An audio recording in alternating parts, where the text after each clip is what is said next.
Meu nome é Cláudia Moreira. Tenho 45 anos. E carrego nas costas o peso de ter confiado demais em quem só me via como degrau para alcançar uma vida que jamais conquistaria sozinho. Quando olho para trás, vejo com clareza meridiana todos os sinais que ignorei. Cada palavra doce demais para ser sincera. Cada promessa vazia embalada em papel de presente. Cada sorriso calculado que escondia segundas intenções. Mas na época, eu estava tão sedenta por afeto, tão cansada da solidão que acompanha o sucesso repentino, que preferia acreditar na mentira a encarar a verdade nua e crua. Eu era apenas um cofre ambulante para Marcelo e sua família de abutres. Nasci e cresci em Carmo da Mata, interior de Minas Gerais. Uma cidade pequena, dessas onde todo mundo conhece todo mundo, onde as fofocas correm mais rápido que o vento e onde sonhar alto demais é quase uma ofensa aos que se contentam com pouco. Meu pai, seu Oscar Moreira, era pedreiro, homem de mãos calejadas e coração mole, desses que trabalham de segunda a segunda e ainda arranjam tempo para ensinar a filha que dignidade não se compra, se constrói tijolo por tijolo. Minha mãe, Dona Aparecida, era doceira. Fazia os melhores doces de leite da região. Vendia de porta em porta, sempre com um sorriso no rosto, mesmo quando as contas apertavam no fim do mês. Nossa casa era simples. 3 cômodos, chão de cimento, queimado, telhado que pingava quando a chuva era forte demais. Mas era nossa. Cada parede erguida pelo suor do meu pai, cada móvel comprado com o dinheiro dos doces da minha mãe. Nunca tivemos luxo, mas tínhamos algo que eu achava raro e que só anos depois descobri ser ainda mais valioso que qualquer fortuna. Caráter, trabalho duro e a certeza de que ninguém nos devia nada. E nós não devíamos nada a ninguém. Cresci vendo meu pai acordar às 4 da manhã, tomar um café preto forte com pão dormido e sair para mais um dia de labuta sob o sol escaldante.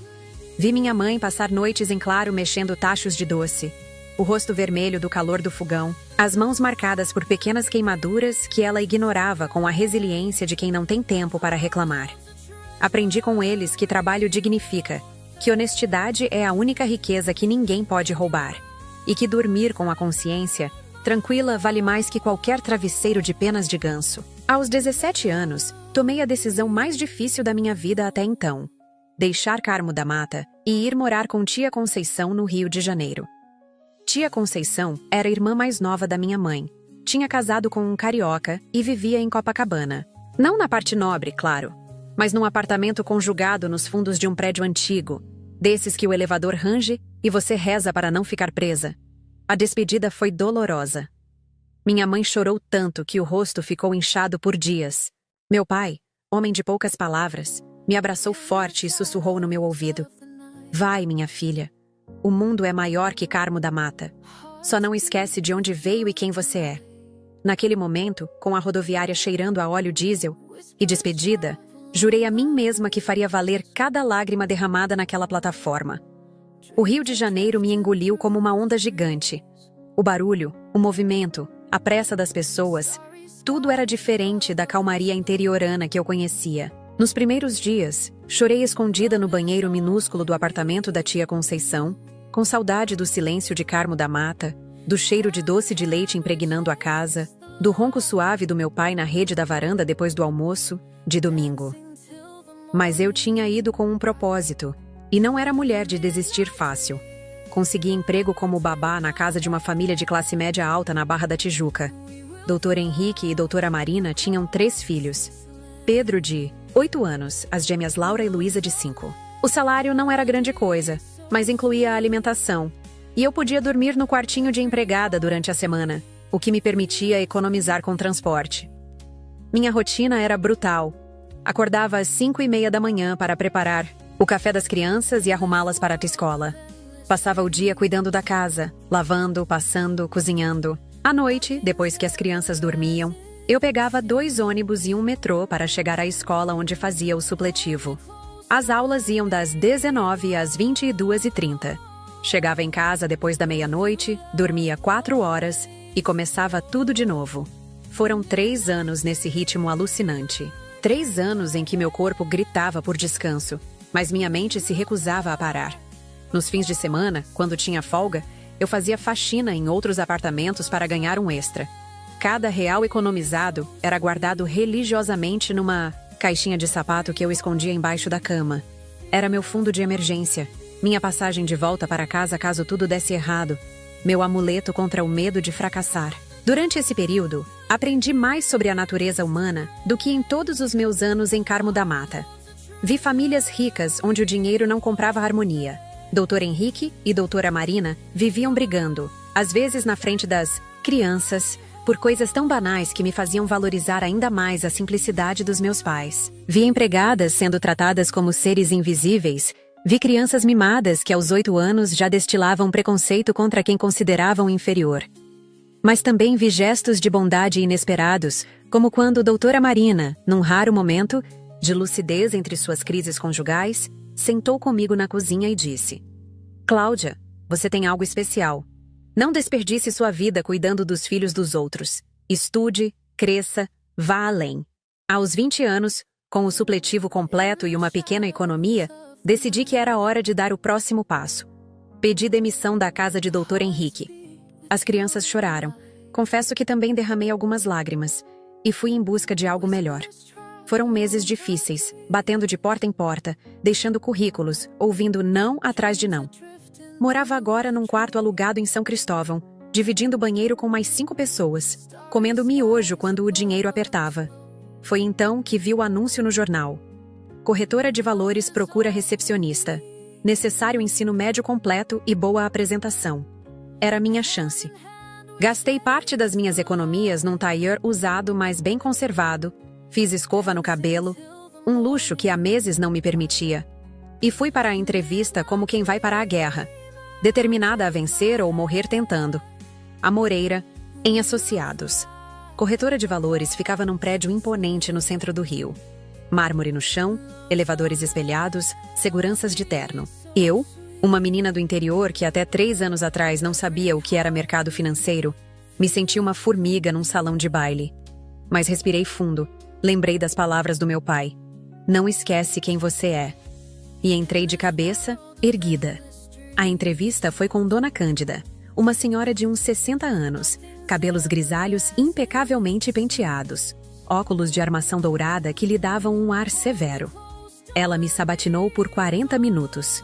Perguntou sobre minha experiência. Pouca, meus conhecimentos de informática, básicos, meu inglês, sofrível. A cada resposta, eu via seu senho franzir um pouco mais. Quando achei que tinha perdido a vaga, ela me surpreendeu. Senhorita Cláudia, vou ser franca. Você não tem o perfil que normalmente contratamos, mas tem algo que me chamou a atenção. Você não mentiu. Não inflou seu currículo, não fingiu saber o que não sabe. E mais importante, seus olhos não desviam quando fala. Isso, minha jovem, vale mais que diplomas. Pode começar segunda-feira. Saí dali flutuando. Liguei para meus pais de um orelhão chorando de alegria. Minha mãe gritou tanto que tive que afastar o fone do ouvido. Meu pai, com a voz embargada, disse apenas: "Tô orgulhoso de você, minha filha." Os primeiros meses na corretora foram um mergulho num universo completamente novo.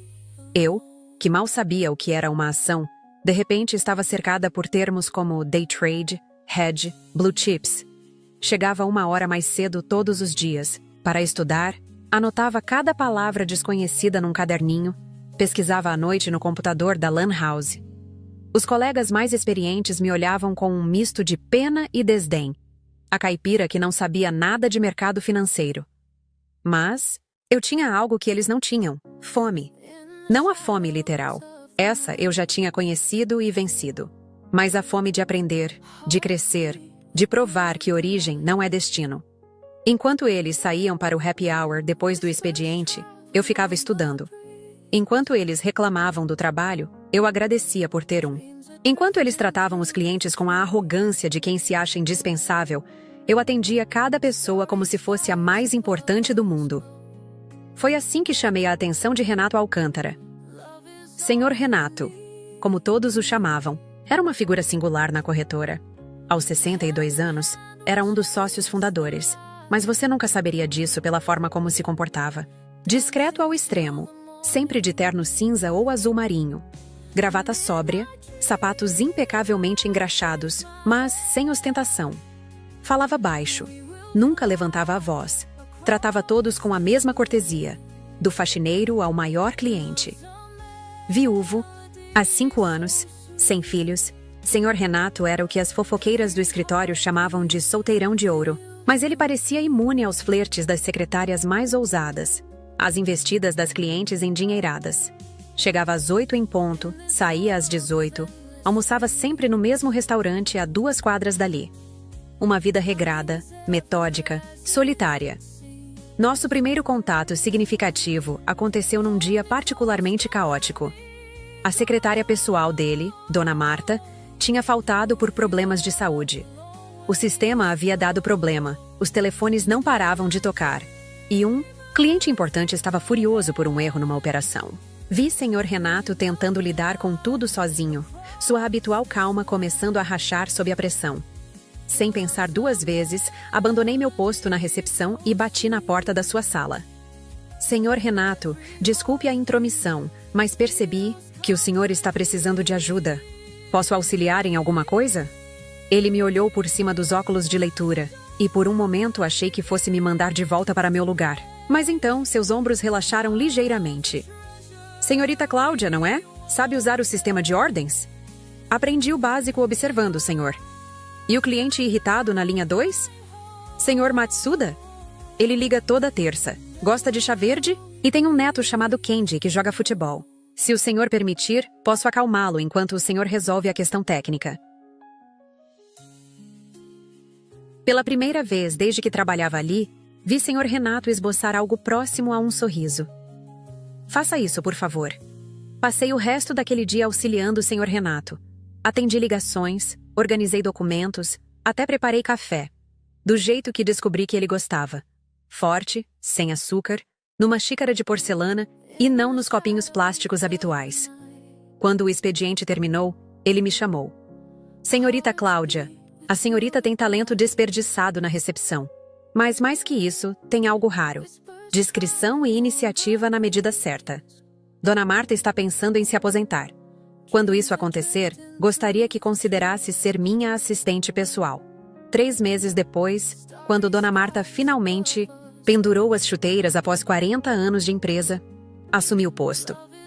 O salário triplicou da noite para o dia. Pela primeira vez desde que chegara ao Rio, pude alugar um apartamento pequeno, mas digno em Botafogo. Mobiliei aos poucos, com móveis simples, mas novos.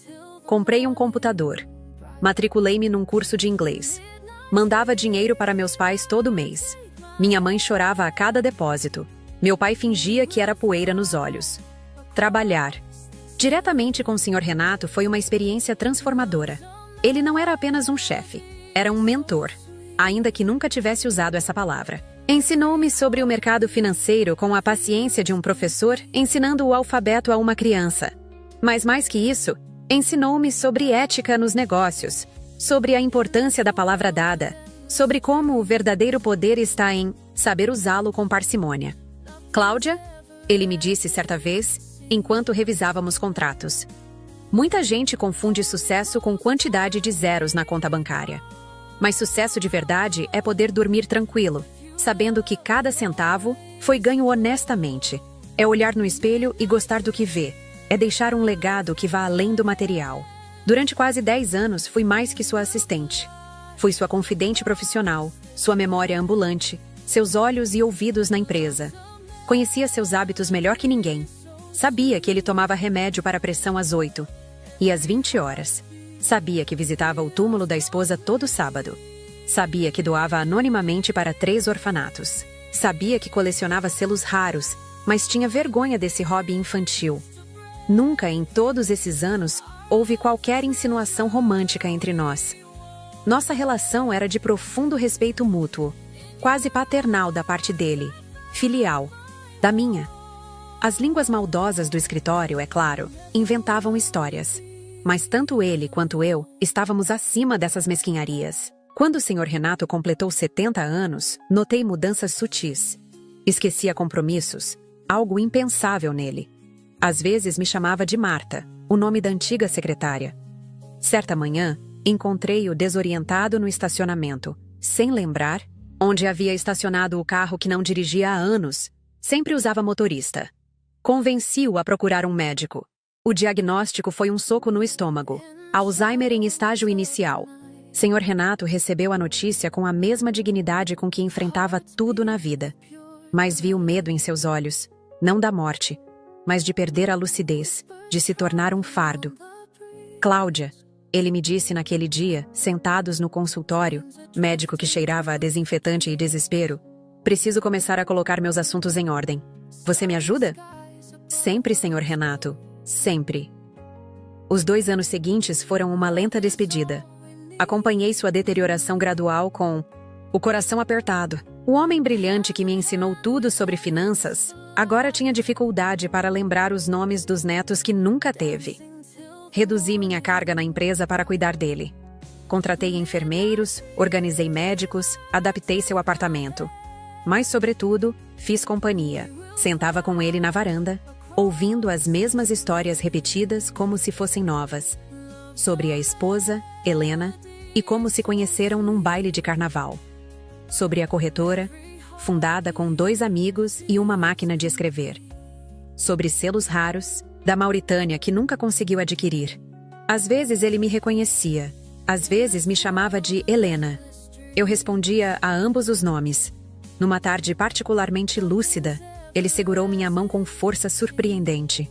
Cláudia, minha menina, você tem sido mais família para mim que muito parente de sangue por aí. Quero que saiba, já está tudo arranjado. Você vai ficar bem. É o mínimo que posso fazer por quem me deu dignidade nestes últimos anos. Não entendi na hora. Achei que era mais um devaneio. Descobri o significado apenas após seu falecimento, numa manhã fria de julho. Ele partiu dormindo, sem dor, como sempre desejou. O funeral foi discreto, como ele teria querido. Compareceram alguns poucos amigos verdadeiros, ex-funcionários, que ele ajudou ao longo dos anos, representantes dos orfanatos. Chorei como não chorava desde criança. Um choro de perda real, de gratidão, de fim de ciclo. 2 meses depois, recebi a ligação que mudaria minha vida. Senhorita Cláudia Moreira, aqui é Dr. Sebastião Fontes, advogado do espólio do Sr. Renato Alcântara. Precisamos conversar pessoalmente sobre o testamento. Achei que seria alguma lembrança, talvez a coleção de selos, quem sabe um valor simbólico pelos anos de serviço. Jamais poderia imaginar a bomba que explodiria no escritório envidraçado do Dr. Fontes. Senhorita Moreira, vou ser direto. O Sr. Renato a nomeou sua única herdeira universal. Temos aqui um apartamento cobertura na Zona Sul, avaliado em 12 milhões, 2 imóveis comerciais que rendem aluguéis mensais de R$80 mil, participações societárias em 3 empresas que somam cerca de 150 milhões, além de aplicações financeiras e contas no exterior, que totalizam aproximadamente 250 milhões de reais. Ao todo, estamos falando de um patrimônio superior a 400 milhões de reais. O mundo girou. Literalmente. Tive que me apoiar na mesa para não cair. 400 milhões. Eu, Cláudia Moreira, filha de pedreiro e doceira, babá, recepcionista, secretária. 400 milhões. Isso deve ser um engano. Não há engano, senhorita. O testamento é claro e foi feito em perfeita sanidade mental, anos antes do diagnóstico. Há também uma carta. Com mãos trêmulas, abri o envelope lacrado. A letra cuidadosa de Sr. Renato, de quando ainda tinha firmeza no pulso. Minha querida Cláudia, se está lendo isto, significa que parti. Não chore por mim. Tive uma vida plena e, graças a você, uma despedida digna. Você deve estar se perguntando o porquê de tudo isso. A resposta é simples. Família não é só sangue. É cuidado, é presença, é sacrifício sem esperar recompensa. Você foi a filha que nunca tive. Deu sentido aos meus últimos anos quando a solidão ameaçava me consumir. Sei que vai querer recusar, que vai achar que é demais. Mas pense assim. Estou apenas devolvendo ao mundo, através de você, a bondade que recebi. Confio que usará esta fortuna com a mesma sabedoria e discrição que demonstrou todos esses anos. Cuide-se, minha menina. E lembre-se, fortuna é responsabilidade, não privilégio. Com amor paternal, Renato. Chorei ali mesmo no escritório do advogado, sem me importar com o decoro. Chorei pelo homem bom que se foi, pela responsabilidade que caía sobre meus ombros, pelo medo do que viria. Mas também chorei de gratidão por ter cruzado o caminho de alguém que viu em mim mais do que eu mesma via. As semanas seguintes foram um turbilhão. A notícia vazou, como sempre vaza. De repente, eu era a secretária que ficou milionária. Parentes que eu nem sabia que existia apareceram. Amigos de infância de Carmo da Mata que nunca me procuraram no Rio, agora queriam matar a saudade.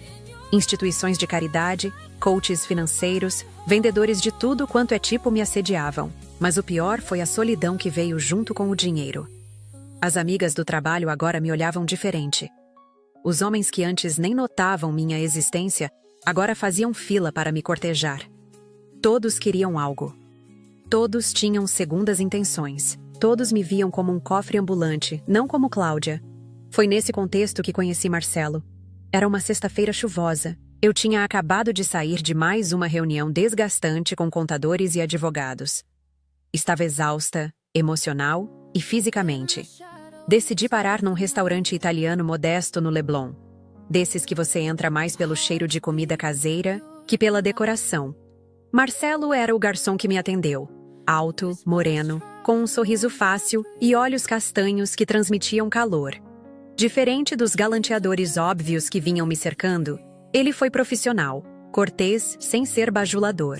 Senhora deseja ver o menu de vinhos? Não entendo nada de vinhos. O que você recomenda para acompanhar um carbonara? Honestamente, uma Coca-Cola bem gelada. Mas se a senhora insiste em vinho, um Pinot Grigio leve vai bem. Ri pela primeira vez em semanas. Um riso verdadeiro, não aquele riso social que tinha aprendido a usar como máscara. Vou de Coca-Cola então. E por favor, me chame de você. Senhora é minha mãe. Durante o jantar, trocamos pequenas conversas entre um prato e outro.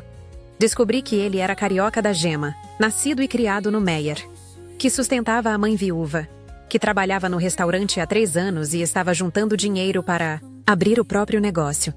Um food truck de comida italiana. Havia algo refrescante em sua simplicidade. Ele não sabia quem eu era, a herdeira milionária, e me tratava como uma cliente qualquer que estava jantando sozinha numa cesta chuvosa. Quando pedi a conta, deixei uma gorjeta generosa, mas não absurda. Obrigado, ele disse. E então, acrescentou com um sorriso tímido. Desculpe se estou sendo atrevido, mas você tem um sorriso bonito. Deveria usá-lo mais. Voltei ao restaurante na semana seguinte. E na outra. E na outra. Sempre sentava na mesma mesa, sempre era atendida por Marcelo. As conversas foram ficando mais longas, mais pessoais. Contei que era de Minas, que trabalhava com finanças, que tinha perdido recentemente alguém importante. Omiti os milhões, o apartamento de cobertura, os dilemas de Nova Rica. Queria ser apenas Cláudia, a mineira que gostava de carbonara com Coca-Cola. Na 5ª vez que apareci, ele tomou coragem. Cláudia, eu sei que você deve ter 1000 compromissos e pretendentes muito melhores que um garçom, mas você aceitaria jantar comigo? Num dia que eu não esteja trabalhando, claro. Prometo levar você num lugar onde eu não tenha que servir a mesa. Meu coração, cauteloso e machucado pela experiência recente com falsos amigos, hesitou. Mas havia algo genuíno em Marcelo. Uma autenticidade que me lembrava as pessoas simples e verdadeiras de Carmo da Mata. Aceito. Nosso primeiro encontro foi num boteco em Santa Teresa. Nada chique, nada que gritasse. Estou tentando impressionar. Comemos bolinho de feijoada, bebemos cerveja gelada, conversamos sobre tudo e nada. Ele me fez rir contando histórias. Do restaurante. Eu me senti leve pela primeira vez desde a herança. Você é diferente, ele disse em determinado momento. Tem uma classe natural, sabe? Mas não é snob. É rara essa combinação. Se ele soubesse, pensei. Se soubesse dos milhões, será que ainda me acharia rara ou apenas mais uma rica? Excêntrica se misturando com o povão? Os encontros se tornaram semanais, depois bissemanais. Marcelo era atencioso sem ser grudento, romântico sem ser meloso. Trazia flores, nunca rosas caras, sempre margaridas ou girassóis que combinavam com meu sorriso. Planejava programas simples, caminhadas na praia, cinema de rua, shows gratuitos na Lapa. 3 meses depois, numa caminhada pelo aterro do Flamengo, ele parou de repente e me encarou. Cláudia, eu preciso te falar uma coisa. Estou me apaixonando por você. Sei que não sou muito, que sou apenas um garçom com sonhos maiores que o bolso, mas eu te trataria como rainha. Construiríamos algo juntos, tijolo por tijolo. A menção a tijolo por tijolo me pegou desprevenida. Era exatamente como meu pai falava. Será um sinal? Pensei. Marcelo, eu também preciso te contar algo. E contei. Tudo. A herança, os milhões, o medo de ser amada apenas pelo dinheiro. Observei seu rosto enquanto falava, procurando o momento em que a ganância substituiria o afeto em seus olhos. Mas ele apenas me ouviu em silêncio, processando a informação. 400 milhões? Ele finalmente disse, a voz um pouco rouca. Mais ou menos isso. Uau, isso é muita grana. Você quer ir embora? Eu entenderia. Ele me puxou para um abraço apertado. Ir embora? Cláudia, eu me apaixonei pela mulher que come carbonara com Coca-Cola, que ri das minhas piadas ruins, que tem sotaque mineiro quando fica nervosa. O dinheiro. Bem, não vou mentir e dizer que não é uma surpresa. Mas não muda o que sinto. Te acreditei. Deus me perdoe, mas acreditei. 6 meses depois, estávamos morando juntos no apartamento de cobertura. A transição foi mais suave do que imaginei. Marcelo não mudou da noite para o dia. Ou assim pensei. Continuava trabalhando no restaurante, insistia em pagar as contas quando saíamos, não me pedia nada além da minha companhia. Mas pequenas, coisas começaram a mudar. Primeiro foram sugestões sutis. Amor, você não acha que poderia investir num food truck? Seria nosso negócio, eu tocaria o dia a dia. Concordei. Afinal, ele tinha o sonho antes de me conhecer. Investir nisso era apoiar seus projetos, não sustentá-lo. O food truck foi um sucesso moderado. Marcelo parecia realizado. Eu me sentia útil, ajudando a realizar sonhos. Depois vieram pedidos maiores. Cláudia, minha mãe está com problemas de saúde. O plano não cobre todos os tratamentos. Será que... Claro que ajudei. Sogra é... família? Família se ajuda. Dona Marlene, a mãe dele, precisava de cuidados.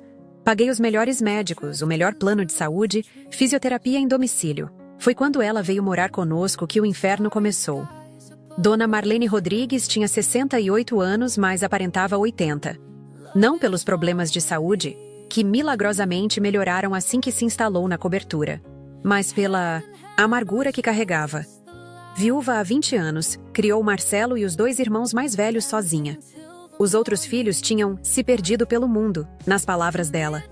Só Marcelo, o caçula, o bom filho, cuidava da mãe. No início, tentei conquistá-la.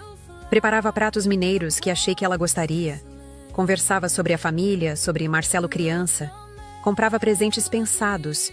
Um chale de lã para as noites frias, chinelos ortopédicos para seu conforto. Nada funcionava. Cozinha muito temperada, ela dizia empurrando o prato. No meu tempo, mulher sabia fazer comida de verdade. Chale de velha, reclamava do presente. Acha que sou decrépita?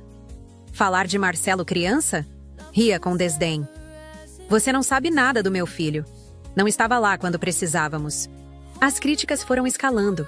Minha roupa era vulgar demais ou simples demais. Nunca adequada. Minha casa era espalhafatosa. Dinheiro não compra classe. Meu jeito de falar ainda tinha sotaque de roça. Eu não sabia receber. Não sabia cuidar do Marcelo. Não sabia nada. O pior é que Marcelo não me defendia. Mãe é assim mesmo, amor. Personalidade forte. Você precisa ter paciência. Ela está se adaptando. Mudança nessa idade é difícil. Não leva pro pessoal. Ela me critica também. Mas não criticava. Para Dona Marlene, Marcelo era perfeito. O filho dedicado que merecia coisa melhor que uma nova rica sem berço. Sim, ela descobriu toda a minha história. Marcelo havia contado, alegando que mãe tem direito de saber com quem o filho está. A convivência se tornou um campo minado. Eu pisava em ovos na minha própria casa. Comia em silêncio, enquanto ela e Marcelo conversavam sobre assuntos que me excluíam propositalmente. Me recolhia ao escritório para trabalhar. Ainda mantinha alguns investimentos e consultorias, enquanto eles ocupavam a sala de estar. Um dia, voltando mais cedo de uma reunião, ouvi uma conversa que deveria ter sido meu primeiro grande alerta vermelho. Estavam na varanda, achando que eu só chegaria à noite. Mãe, não começa. Cláudia é boa pessoa. Boa pessoa? Aí, Dates, Voz de Dona Marlene destilava veneno. Ela é uma oportunista que deu sorte. Secretária que herdou fortuna de velho gagá. Você acha que isso é normal? Ela deve ter dado para ele. Mãe, que foi? Estou mentindo? Secretária não vira milionária do nada. E você, meu filho, merece coisa melhor. Merece alguém do seu nível. Cláudia me ama, mãe. Amor. Ela cuspiu a palavra. Amor é você ter aguentado essa situação. Até agora. Mas quanto tempo mais, Marcelo? Quanto tempo até você enjoar dessa mulher sem graça e partir para outra? Mãe. Aliás, falando em outra, Amanda ligou ontem. Perguntou de você. Amanda.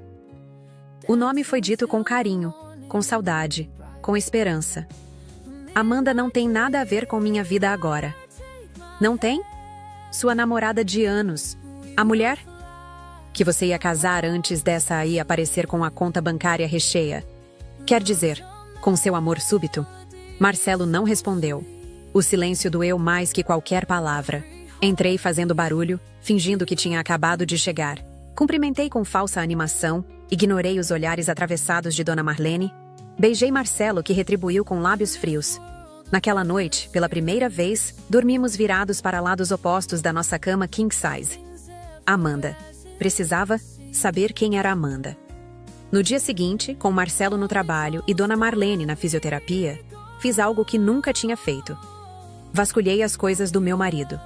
No fundo de uma gaveta, encontrei uma caixa de sapatos cheia de fotografias. Amanda. Era loira, alta, com o tipo de beleza que chama a atenção. Nas fotos, ela e Marcelo pareciam um casal de comercial. Bonitos, jovens, apaixonados. Fotos em praias, em festas, em momentos íntimos. No verso de uma delas, uma dedicatória com letra feminina. Para meu amor, meu futuro marido. Amanda. A data era de apenas 6 meses antes de nos conhecermos. Confrontei Marcelo naquela noite. Quem é Amanda? Ele empalideceu. Como você? Não importa como. Quem é ela? Ex-namorada. Antiga. Coisa do passado. 6 meses antes de me conhecer? Não é tão passado assim. Ele suspirou, sentou na cama, passou as mãos pelos cabelos num gesto que eu conhecia. Bem, fazia isso quando estava encurralado. Tá bom, Amanda foi importante sim. Namoramos 4 anos. Íamos casar. Mas ela me trocou por um cara com mais grana. Fim da história. Por que não me contou? Porque doía, Cláudia. Doía lembrar. Quando te conheci, você me fez esquecer essa dor. Por que eu ia estragar isso falando dela? Parecia sincero. Quis acreditar. Precisava acreditar. Isso a mãe. Por que ela ainda fala nela? Mãe gostava dela. Achou que ia ter netos louros, essas coisas. Mas eu escolhi você, Cláudia. Você. Me abraçou, me beijou, fez amor comigo com uma urgência que há tempos não demonstrava. No calor do momento, esqueci as dúvidas. No dia seguinte, a vida continuou. Mas Dona Marlene não esqueceu. Amanda virou presença constante em suas conversas. Amanda fazia um estrogonofe divino. Amanda tinha tanta classe, sabia se portar. Vi Amanda outro dia. Cada vez mais linda. E solteira, coitada. Marcelo começou a chegar tarde. Reuniões de negócios, dizia. O food truck estava expandindo. Precisava ver fornecedores, pontos novos. Sempre tinha uma desculpa plausível. Eu, ocupada tentando sobreviver à guerra psicológica com Dona Marlene, não prestava atenção aos detalhes. Até a viagem de negócios. Era uma conferência de investidores em São Paulo. 3 dias fora, coisa corriqueira no meu trabalho. Marcelo pareceu especialmente carinhoso na despedida.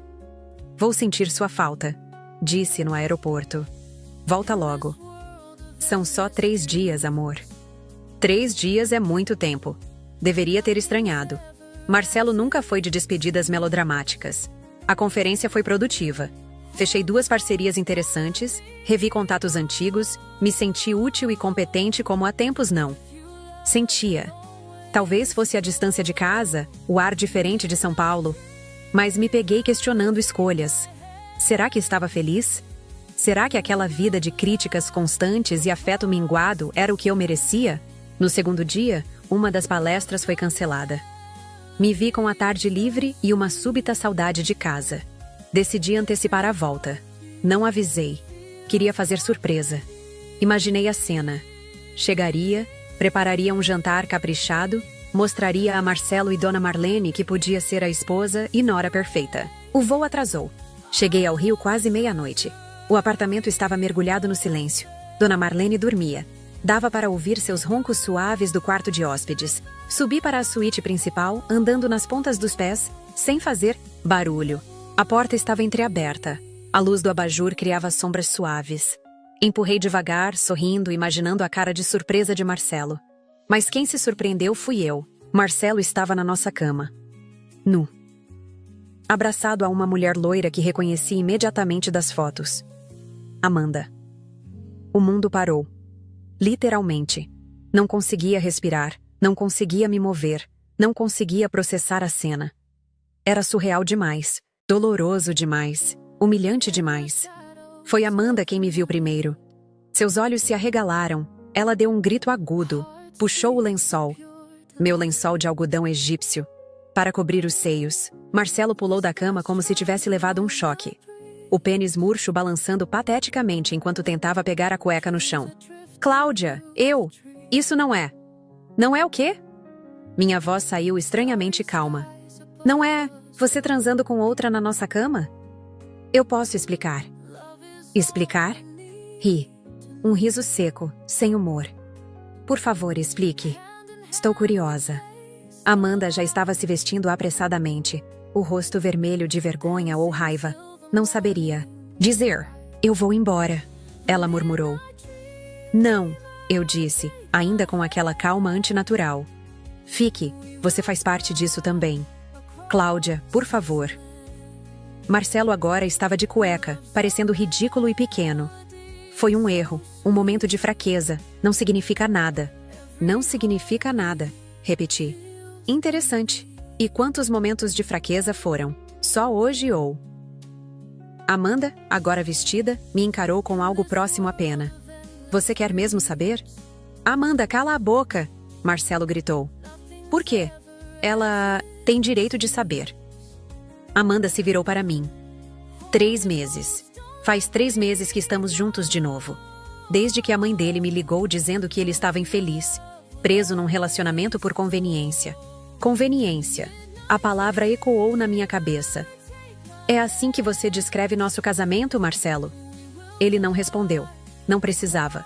O silêncio dizia tudo. Sabe o que é mais engraçado? Continuei, me surpreendendo com minha própria frieza. Eu vim fazer uma surpresa. Ia preparar jantar, tentar de novo ser a esposa perfeita que sua mãe tanto critica. Patética, não? Cláudia. Ele tentou se aproximar. Não. Levantei a mão. Não me toque. Nunca mais me toque. Saí do quarto com a dignidade que me restava. No corredor, Dona Marlene estava parada, obviamente acordada pelo barulho. Nossos olhos se encontraram. Esperava ver surpresa, talvez até um resquício de vergonha. Mas o que vi foi satisfação. Pura e simples satisfação. Você sabia. Não foi uma pergunta. Ela deu de ombros. Meu filho merece ser feliz. E eu não mereço? Você? Você teve sorte uma vez na vida. Achou mesmo que ia durar para sempre? Naquele momento, algo quebrou dentro de mim. Mas não, da forma que ela esperava. Não desmoronei, não chorei, não implorei. Pelo contrário, senti uma calma fria descer sobre mim. Uma clareza cristalina. Tem razão, Dona Marlene. Tive sorte. E a maior delas foi ver a verdadeira face de vocês agora, enquanto ainda há tempo. Fui para o escritório. O único cômodo da casa que ainda sentia como meu. Tranquei a porta e me permiti 5 minutos de choro. 5 minutos para lamentar a mulher ingênua que acreditou em amor verdadeiro, que achou que dinheiro não mudaria nada, que confiou em quem só via cifrões quando olhava para ela. Depois, sequei as lágrimas e comecei a agir. Primeiro, liguei para o porteiro noturno. Seu João, aqui é a senhora Cláudia. Por favor, não deixe ninguém sair do apartamento sem minha autorização. Sim, ninguém. É uma emergência familiar. Depois liguei para meu advogado. Sim, às 2 da manhã. Para isso que pagava honorários exorbitantes. Doutor Fontes, preciso de você aqui agora. Sim, agora. É sobre o acordo pré-nupcial. Graças a Deus e ao Sr. Renato, que me ensinou a sempre proteger meus ativos, eu tinha sido precavida. O acordo pré-nupcial era claro. Em caso de adultério comprovado, o cônjuge infiel não teria direito a nada. Absolutamente nada. Enquanto esperava o advogado, fiz backup de tudo. As mensagens no celular de Marcelo que consegui acessar. Ele usava a data do nosso namoro como senha, o idiota. As fotos que com certeza ele tinha, os e-mails, tudo. Às 3 da manhã, Dr. Fontes chegou com mais 2 advogados e um oficial de justiça. Encontramos Marcelo na sala vestido, tentando parecer arrependido. Amanda tinha ido embora, pelos fundos, burlando minha ordem ao porteiro. Dona Marlene estava sentada no sofá, braços cruzados, me fuzilando com o olhar. Marcelo Rodrigues, Dr. Fontes começou com voz profissional. Você está sendo notificado do pedido de divórcio por adultério comprovado. De acordo com o contrato pré-nupcial assinado por ambas as partes, você não terá direito à partilha de bens. Que história é essa? Dona Marlene se levantou. Meu filho tem direitos. Eles são casados. Senhora, seu filho abriu mão desses direitos quando assinou o acordo e quando cometeu adultério. Dr. Fontes explicou pacientemente. Isso é golpe! Ela gritou.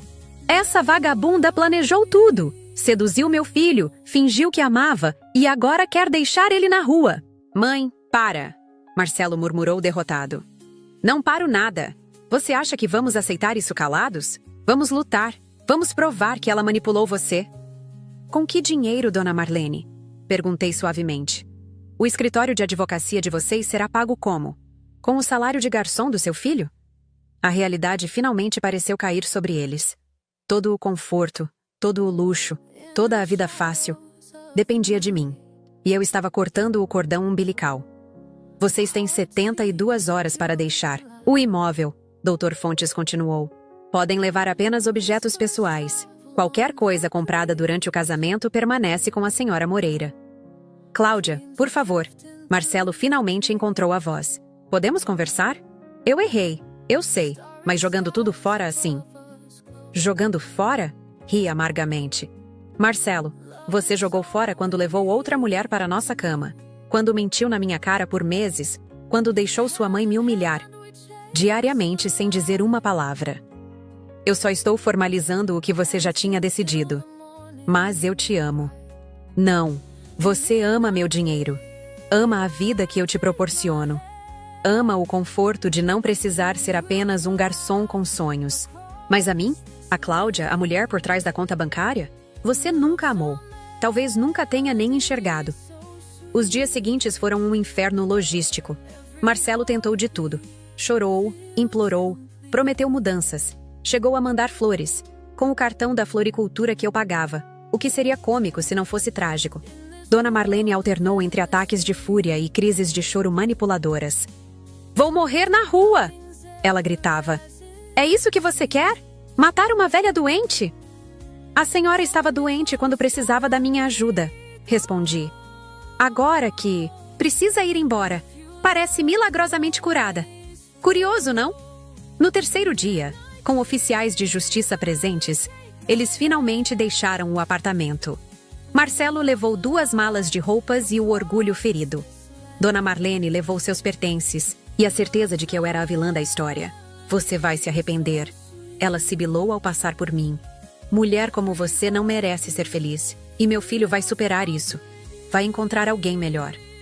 Tomara, respondi sinceramente. Porque mulher como eu não merece homem como ele.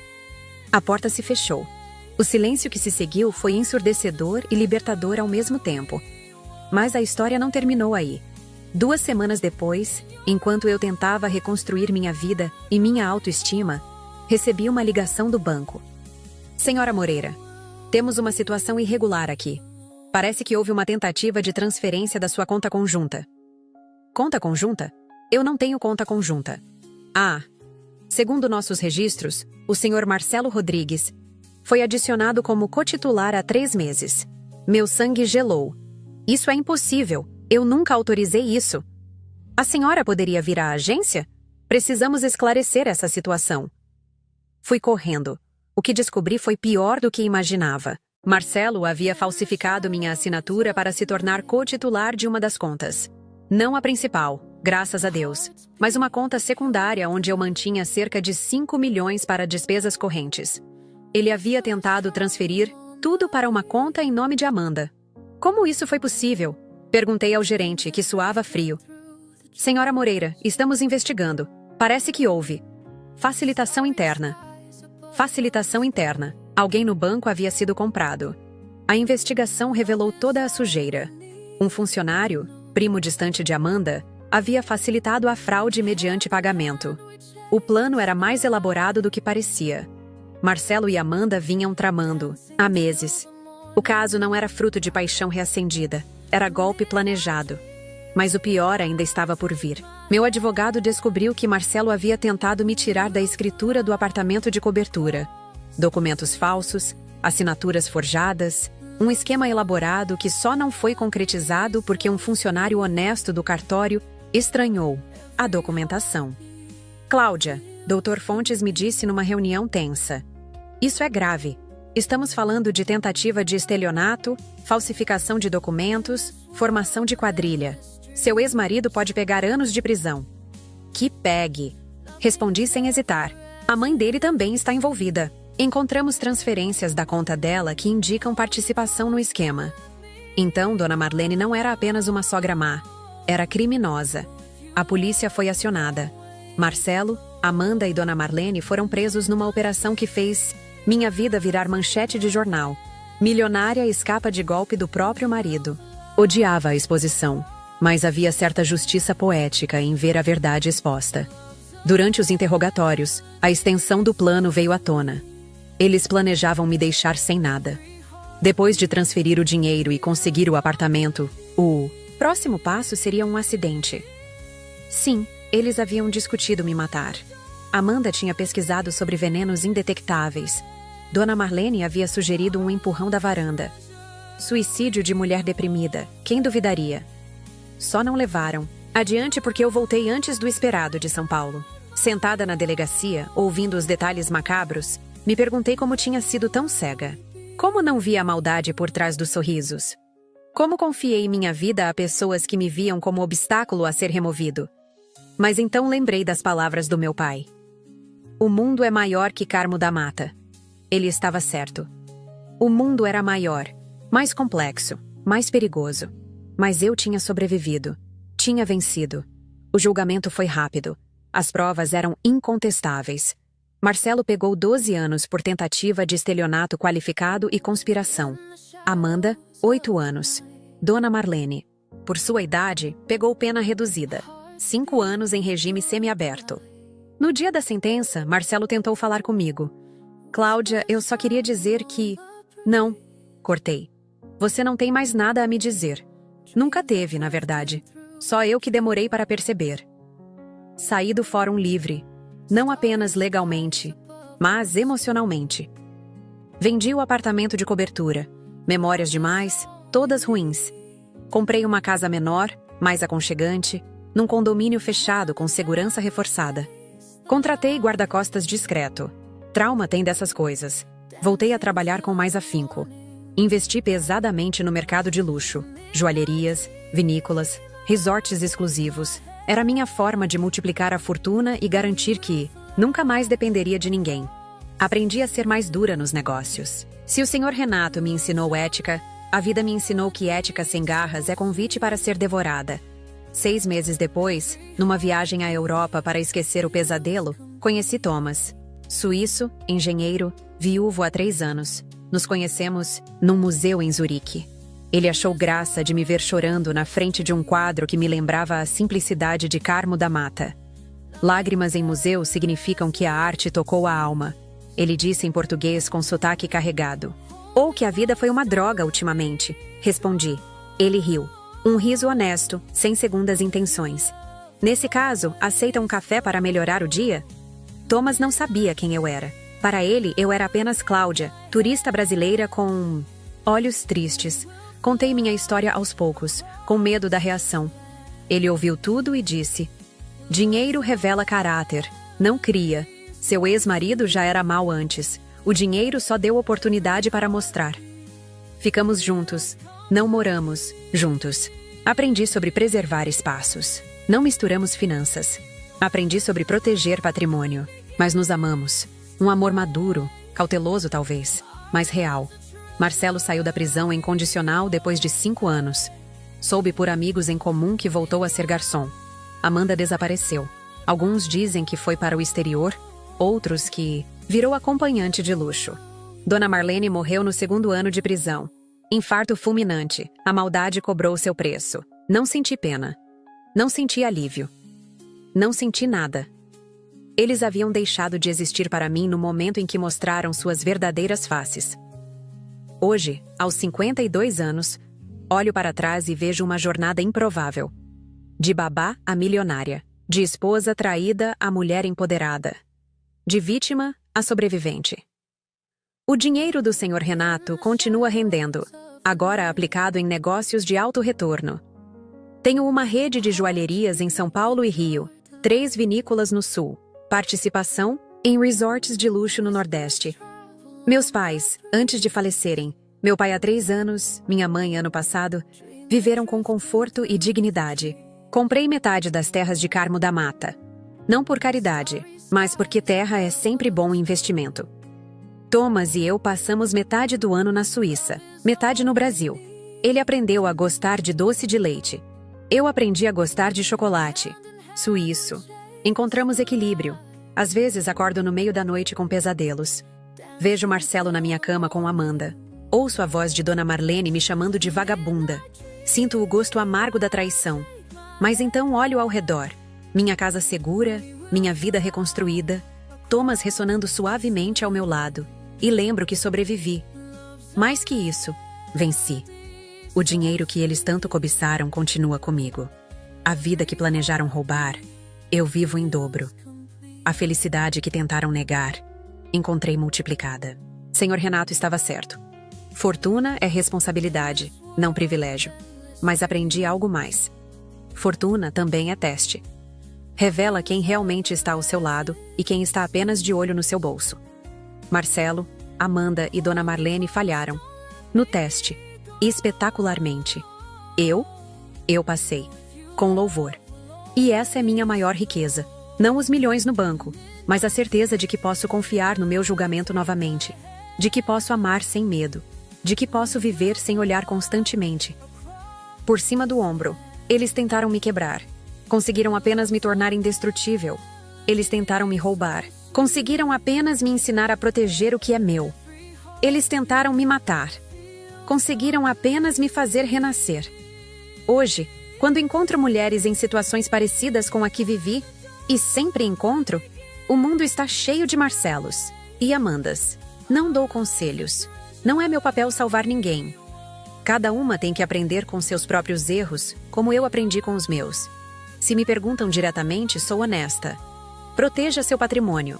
Contrato pré-nupcial sempre. Contas separadas sempre. E quando a intuição gritar perigo, escute. O resto é com você. Algumas me acham fria. Prefiro me considerar realista. O amor existe? Sim. Thomas me prova isso todos os dias com gestos pequenos e consistentes. Mas o golpe travestido de amor também existe. E esse pode custar muito mais que dinheiro. Pode custar sua vida. Eu tive sorte. Descobri a tempo. Agi rápido. Tive recursos, financeiros e emocionais, para me defender. Nem todas têm essa sorte. Por isso conto minha história. Não por revanchismo. Essa fase passou. Não por vitimismo. Me recuso a ser vítima para sempre. Conto para alertar, para educar, para prevenir. Porque em algum lugar do Brasil, agora mesmo, uma Cláudia está se apaixonando por um Marcelo. Está sendo manipulada por uma Dona Marlene. Está sendo traída por uma Amanda. E talvez, apenas talvez, minha história faça ela abrir os olhos a tempo. Senhor Renato me deixou 400 milhões de reais. Mas me deixou algo mais valioso. A lição de que dinheiro é ferramenta, não fim.